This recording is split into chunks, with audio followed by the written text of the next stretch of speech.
did you learn about? Because we all know, let's cut through the BS.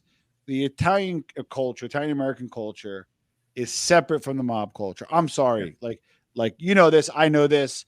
I love the mob stuff on a I don't know, like a hobby level, but in podcasting level. But I know like the real deal that it's generally not part of the Italian American community.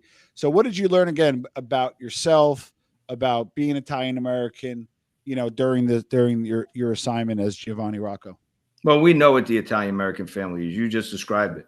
It's looking out for each other. It's giving our shirt off of our back to somebody who needs it. Yeah. We'll give it whatever it takes in that community. And people did that to me in my life growing up, and I would do the same for somebody else. These guys just feed off of people. That's what La Cosa Nostra does. That's what these guys, if they're good family people, they're providers because they're stealing from others. That's not the Italian American way.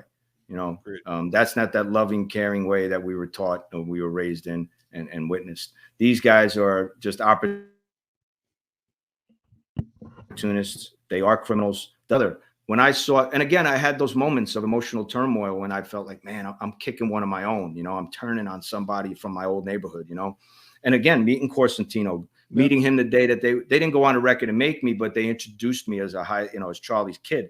And that's the day I was introduced to Corsentino. Wow. Who I knew, and I watched him bury everybody's family, right? And it's hard. It's hard to go home, and it's hard to, it's hard not to feel like, damn, it just turned on another person from my neighborhood or from my life. So there was a lot of turmoil. But these guys quickly reminded you the underhandedness. They would rob the eyes out of each other's heads if they had to survive. They truly would.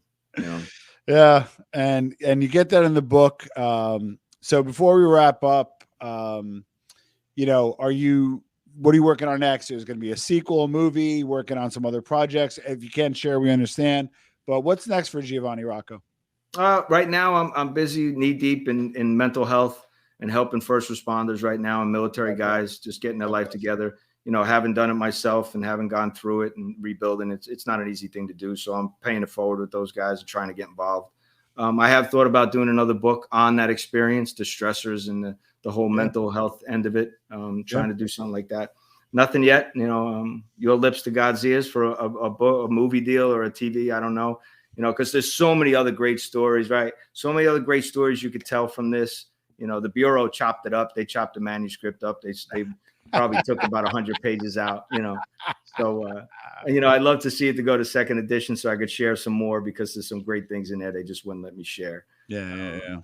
But that's hopefully we'll see what comes next. I'm taking it day by day and see where it goes. Yeah. So listen, Giovanni's Ring, my inside of the Real Sopranos, Giovanni Rocco with Douglas Schofield. I'm going to put a link below to buy it on Amazon. I don't endorse a lot of books.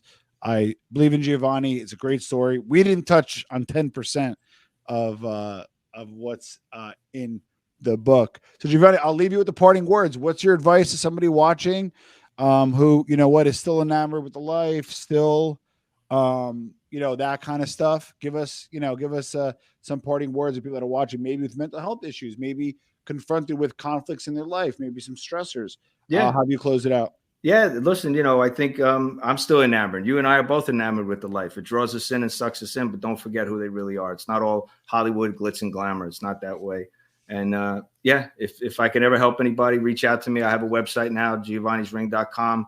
If you're looking for last minute Christmas, I'm signing the books and I'll send them out to you. I'll get them out to you. My folks doing it, I'll personalize it.